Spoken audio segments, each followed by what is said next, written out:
Last week we talked about this post. This 16-year-old girl posted in the Am I Overreacting subreddit because she was saying that every time she was with her 21-year-old boyfriend, he expected her to get him off. And she was saying through text message that she didn't want to always just get him off. Sometimes she wanted to chill.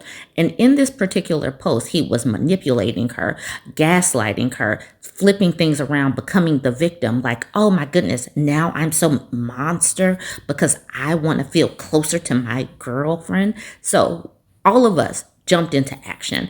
This post was a big post on Reddit, and I used it in my networks to say, talk to your teen daughters, talk to them about these types of conversations, because these men will manipulate. And if they are not prepared, they might fall for some of these manipulation tactics. And even some grown women are falling for these manipulation tactics.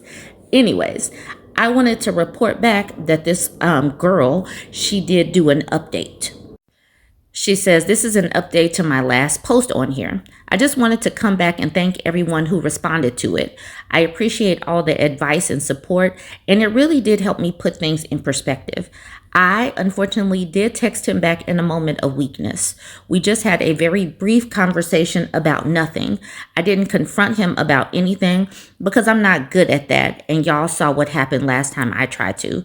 But I did just end up blocking him and deciding that I wasn't going to let myself get pulled back into something unhealthy. Good for you. I think I needed that conversation to truly understand that there was nothing left to say, and it wasn't worth it and never was going to be worth it. Good for you, and good for all of us in this community that jumped in and said, no, you deserve better. You are 16 years old. Good for all of us for having this social media community. This makes it worth it. She says, I'm not reporting anything because the relationship was technically legal, as the age of consent is 16 in Canada. Even though it wasn't legally wrong, I do think it was extremely morally wrong. The age gap was strange, and the power dynamic always felt really off. I could never imagine dating someone that much younger than me. And I honestly don't understand how he ever justified it to himself. I've seen people close to me fail when they fought against systems that just didn't seem to care. And the thought of trying to take on a full-grown man who knows how to twist things just feels overwhelming. I don't think it would lead to anything productive or change his behavior. I feel it would just make this situation messier, and I honestly don't want to give him any more of my energy. And I think that many people kind of understand that type of thinking, like, just pull yourself back and just don't do it anymore. Because and in this culture, we know that women and girls are not listened to anyway. She says, it was my first relationship and I had no idea what I was doing. I was trying to figure out what was normal and what wasn't, and ultimately just trying to do everything I could to make him happy. And I let myself get swept up in it because I didn't know any better. And that's what is so important and so different today about us having social media and being able to talk to one another, because sometimes we don't know what's normal, especially sheltered people. That's the reason why I say some adult women can get caught up if you've been sheltered and you had those types of parents that said stay away from boys, stay in those books, and you become ashamed to ask questions, especially the way some people will come at you like you didn't know, or that could never be me. It's like they shame you for not knowing. So that makes some people not want to ask questions. So I'm glad that she had enough courage to ask, am I overreacting? And it gives us the opportunity within networks, not even necessarily talking to her, to talk about things that are not necessarily normal. And this is one of the reasons why I continue to do Reddits. I continue to do Reddits because even if some of them are works of fiction, and I do acknowledge that some of them are, we still can have conversations about red flags, what's normal, warning signs, and all of that, because even in fiction, there are conversations and cautionary tales to be learned. She continues with, also to everyone who was shaming my parents, I just want to say they had no idea about this aspect of our relationship. Obviously, they never wanted the relationship to get sexual, and they probably didn't even expect it to. He was always extremely polite around them and around any other adults who knew about us, which is part of the reason they were fine with it at the time. I love my parents and I know they would do anything to protect me. It's clear they were trying to set boundaries around the relationship without completely forbidding it because they knew that telling me no outright would have just made me sneak around more. And unfortunately, I was too caught up in this man to listen to the warnings and advice they were giving me about him. And that's on me, and I'm not going to blame my parents for a situation they didn't create. And this is one of the reasons why it's so important for us to be able to create community in social media, a trusted community, because sometimes you can't talk to your parents. She didn't talk to her parents for whatever reason, but she was able to talk to some other caring adults. Hopefully she will be able to create some trust in a relationship with her parents to where she is okay with going to them and having these types of discussions. But it is so important, ladies, it's so important for us to create community and not that shaming type of finger wagging community where younger women feel good to where they create some rapport, they create some trust with us, and they don't mind speaking to us in these ways. Because sometimes it is kind of heavy handed, like, you should have known and all of that. But not everybody always knows. I love this last paragraph. I've learned a lot from this experience, and it was a tough lesson, but very much needed. Again, thank you so much for the helpful and kind messages. I never would have had the strength to come to this decision by myself. I needed to bring this to you because it definitely warmed my heart. And it feels like, this is the reason why we will continue to do this, because more and more teenagers are facing these types of things. And we need to make sure that these predators get outed, that these manipulation tactics get outed so that the next person can see it, understand what it is, and clock it and block them immediately. Clock it and block it immediately. I'm only going to do this one comment from Licorice Whip. This person says, my heart went out to you when I read your original post, and I have known other girls/women who've had the same experiences. So please don't be hard on yourself. Looking at it like a learning experience is certainly a positive spin, but please also take care of yourself and get support to process this experience. I did just want to note that yes, 16 is the age of consent, but there is one piece of the law that I want you to be aware of for either for yourself or other people in your circle. No implied consent. Silence or passivity does not equal consent, and consent cannot be given in advance. Consent must be clear, informed, voluntary, and ongoing.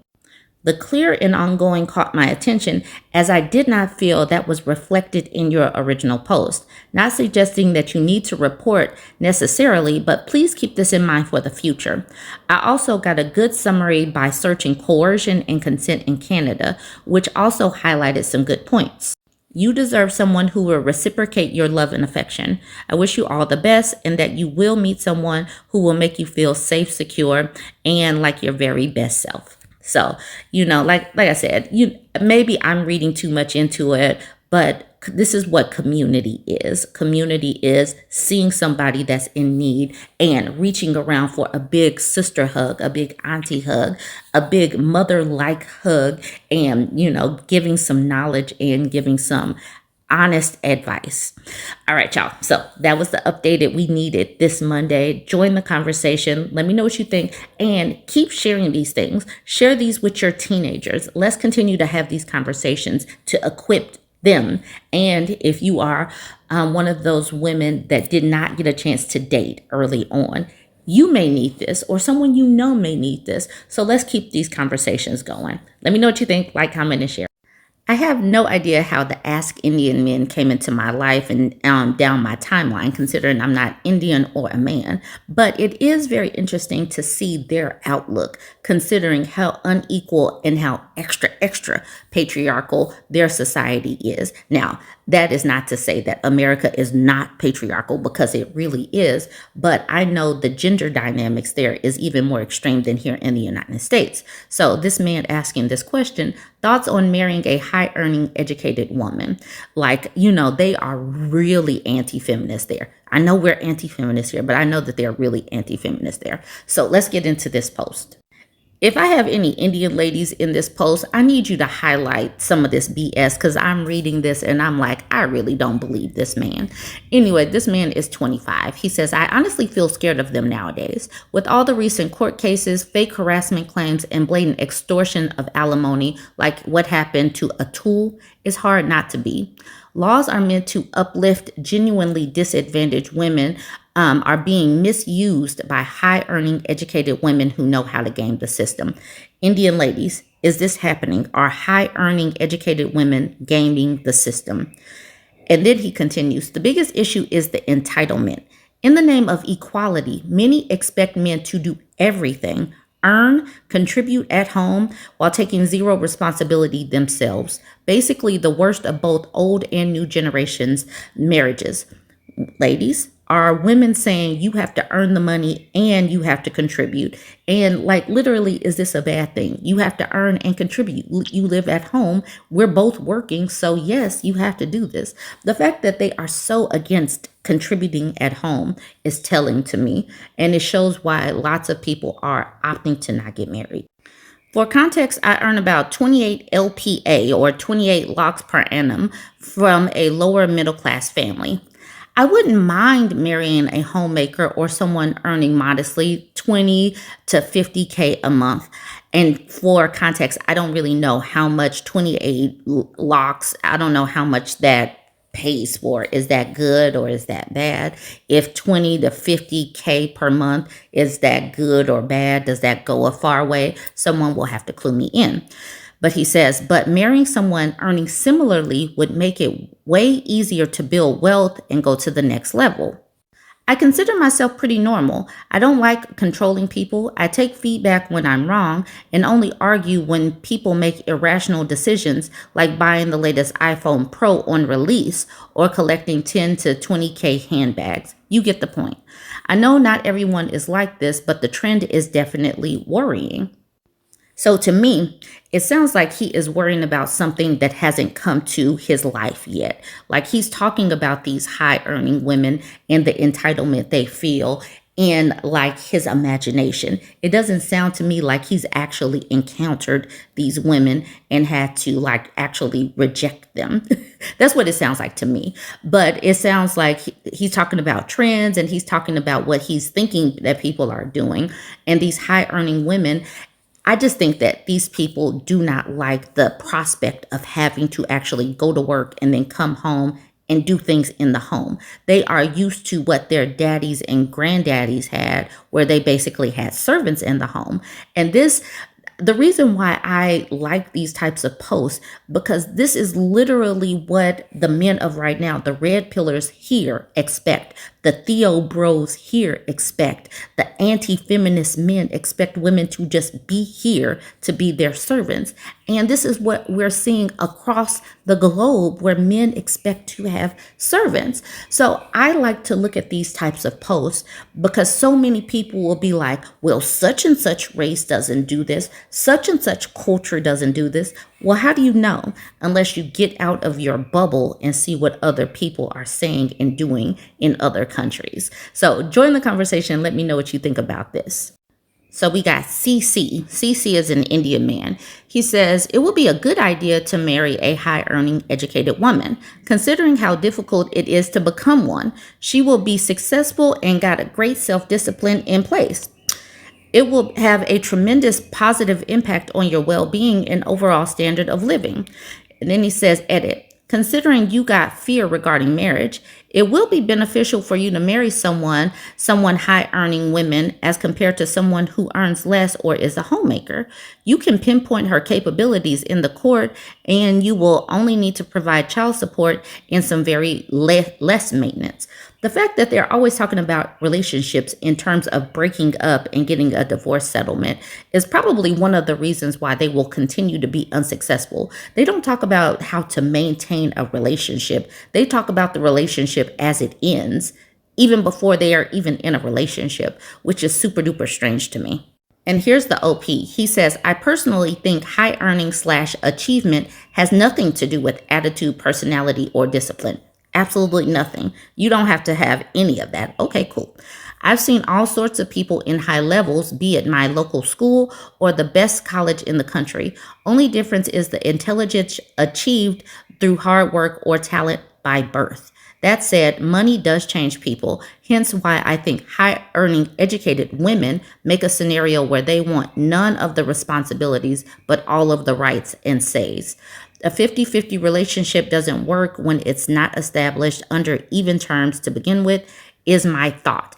And like I said earlier, I don't think that obviously this man is not in a relationship, and he thinks that women are the issue because obviously men can be high earners and not change or anything. But these people simply just don't want women to be able to move on their own accord or move on their own accord. Okay, so remember that man CC said it will be a good idea to marry a high earning educated woman. And then this person says to become that, she has to become disagreeable because work demands it. Why do people think that women have to be disagreeable to be a high achiever? Okay, whatever.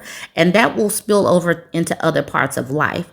Then the man should determine whether he wants to come home to a disagreeable person. At that point, coming home feels like another work. The work makes her have men's traits. So it becomes a question of, do you want to come home to a person who has a female body with the traits of a man? And then he hones in on, it will have a tremendous positive impact on your well-being and overall standard of living. And then this person says, well, how do you ensure that? Will you make her sign a contract that says she will spend her money to house expenses? These people, you see how these people think? Like simply making money and achieving things makes you a man. These people have the same talking points no matter what about women. They cannot stand women that can hold their own and actually have some achievements. They automatically think negatively about women. And here's a woman chiming in, honing in on the part where she becomes a disagreeable person. So Kat Pear says, so you become disagreeable given your work demands, but you don't want your wife to be disagreeable. You want her compliant and saying yes to your yes. Do you want a wife or an Alexa? And then this man, Ching Ganur, says, to the point of, but you don't want your wife to be disagreeable. He says, nope, to me. You want her compliant and saying yes to your yes. And he says, yes. Edit to expand more on the answer. In work, you disagree with your colleagues. On conflict, you present statements on why they are wrong without worrying on their feelings. Whereas in marriage, you have to keep in mind on how it might hurt the other person and mostly have to agree to them, even if you are convinced they are wrong. And the beauty in that is once things get bad, there will be no accountability as well. And by then it will be, we took this decision, not we. The way these peen havers keep using the word accountability is very interesting. And the fact that they are creating this disagreeable person at work and she's coming home just to be disagreeable, they really think very lowly of women, thinking that women are just out here being disagreeable just because. I don't know. Anyways, I just wanted y'all to see that because I think that we should know what's going on in different cultures and how, even though there are different cultures, they're saying very similar things to the things that we see on a day-to-day basis. Chime in. Let me know what you think. Don't forget to like, comment, and share. So recently, Scott Galloway made this post, why modern dating is failing men. He says, it's not just you. The system is broken, and here's why. And remember, Scott Galloway is this finance bro. He's a finance bro who now has a microphone. So he's become a podcaster who also talks about dating. And when I hear him speak, I hear red pill rhetoric being laundered through a smart guy's mouth.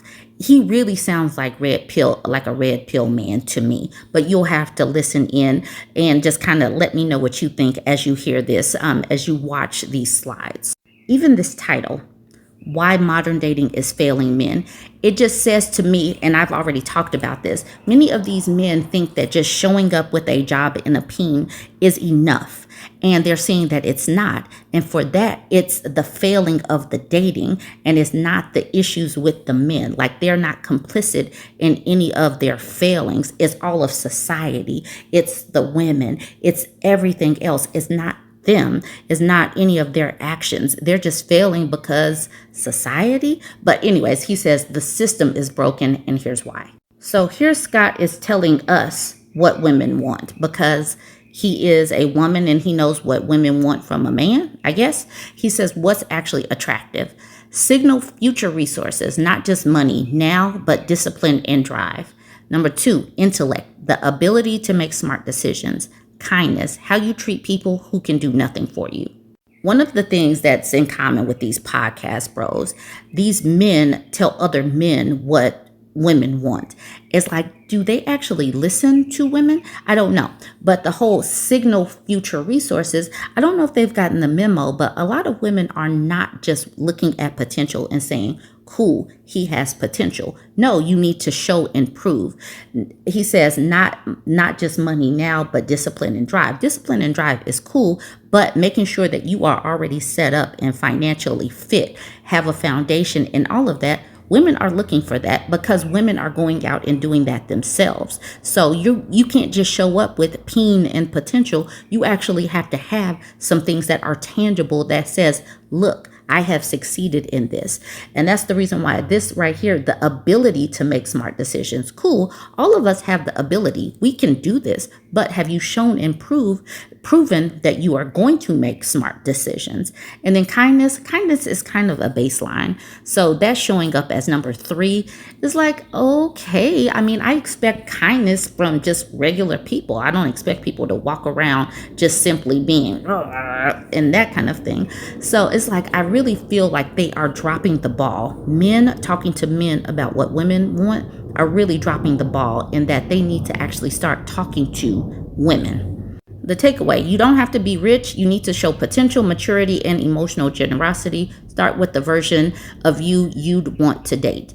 And that is very generic. What are you doing to achieve this? You don't have to be rich, because it is challenging to become rich in this day and age. But the emotional generosity, cool. Women are talking about being emotionally intelligent, but I'm still not seeing where they are telling men to treat women as equals, to treat women like human beings and honor our humanity, to step out of the box that patriarchy has put all of us in and see all of us as, humans that can achieve things. And, you don't have to downgrade women for all of these, typical talking points that red pillars do. I'm still not seeing that from these men. The mating gap. Women are outpacing men in education, income, and emotional maturity. Many women say there aren't enough good men left. The truth, there aren't enough viable men for high-achieving women to date. But the thing is, the emotional maturity is the issue. If we started at a place where it's like, okay, yes, I make more money make more money than you as a woman. But the thing is, we can still support each other in other ways. Are you participating in the home? Are you doing what you need to do to support in the house with the chores, with the kids, making the appointments? There can be balance, but too many times men are the ones that are actually insecure. Men are the ones that are actually insecure when a woman is making more money, and then they become resentful and angry and bitter instead of doing more. They could either do more in the home to support them, do more as far as becoming more emotionally mature, or do more to make more money their own kind of way and to become a high achiever, but they don't want to. So they'll never close the mating gap themselves, because women aren't going to come down for them. So they'll have to come up in some other ways. The numbers. Soon, for every 2 college-educated women, there will be 1 college-educated men. Men 16 to 24 are 10% behind women in full-time income. Women want men with resources, but men are falling behind on every metric. Women are not just saying that they want resources. Women have resources. Women are also saying, you can't disturb my peace. I want a clean house. I want a man to treat me well. So women are saying more than talking about men with resources. Women are going for their own resources so they can leave sucky situations. So women have their own resources to begin with. Many of us do because women have jobs. This part right here, talking about the college educated gap, the college education gap. What are they doing to fix this? What are they doing to fix the full-time income situation? Because women are not going back. Women are continuing to push forward. We're continuing to push our little sisters, our daughters, our cousins forward. What are men doing? Because this is literally the end of his lesson. This is the end. What are they doing to push men forward? Nothing. It's like, okay, well, where's the mentorship? Where are you actually talking about what you can do to close these gaps? It's like they give these men excuses, but they don't give them any kind of help to push past these excuses and achieve anything. It's very weak. This is very weak sauce. When Scott Galloway talks, and he's just like Richard Reeves to me, Richard Reeves, who wrote the book of Boys and Men, they talk about the things that are happening in the public discourse, and then they'll bring in the ways that women are achieving things. And women are achieving things despite the sexism that's endemic in society.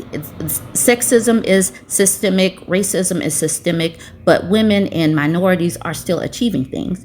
And men have got to figure out how they're going to pull themselves up without having the oppression crutch that they used to have. Now they actually have to compete on their own merits, and nobody is teaching these men how to compete on their own merits. That's the reason why they're falling behind, and they're becoming so despondent and just falling out of the workforce and, college or whatever. They're just completely falling out because they don't want to compete on their own merits. They think that showing up with a peen and a job would have been enough to get themselves a wife appliance or a girlfriend appliance and a servant in the home, a caretaker, a bang maid, and all of that. And they're seeing that that's not enough, that they have to be better, and they don't truly want to be better because they haven't had to try to be better. Anyways, let me know what you think about all of this. Join the conversation. Don't forget to like, comment, and share. You can't tell a woman to lower her expectations, but the reality is, what the data I've seen on dating apps is that all of the women want the same few guys, and they shut out the rest. Yeah, okay, so there's a few things I'll respond to there. So one, going back to the income graph, I want to just call out that, yes, right now in a few urban markets, women are making more than men. So women in DC and New York under 30 are making more than men on average, but in most situations, men are still making more than women, but we're talking about a projection. Going back to the dating research. So yes, it's exactly as you described. What we have right now is there's fewer and fewer men that are hypergamous mates for women. So if there's a much smaller pool of guys, then what you have is you have a bunch of women competing for the same men, and then a bunch of guys get ignored. But what I also see is that those top guys are having a hard time deciding. So I feel like in my coaching practice as a dating coach, I'm working with a lot of women who say,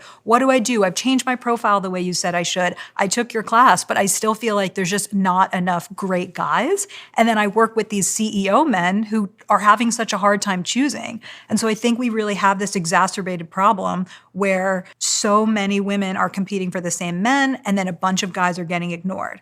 And then what ends up happening is, where do those guys go? And they go online. They go to porn or they go to Reddit. I mean, I love Reddit, but they're really going to some of these red-pilled communities. And so what you're seeing now is just men really opting out of society. So when you go back to that stat, 1 in 7 young men in the UK is NEET, not an employment, education, or training. They have just opted out.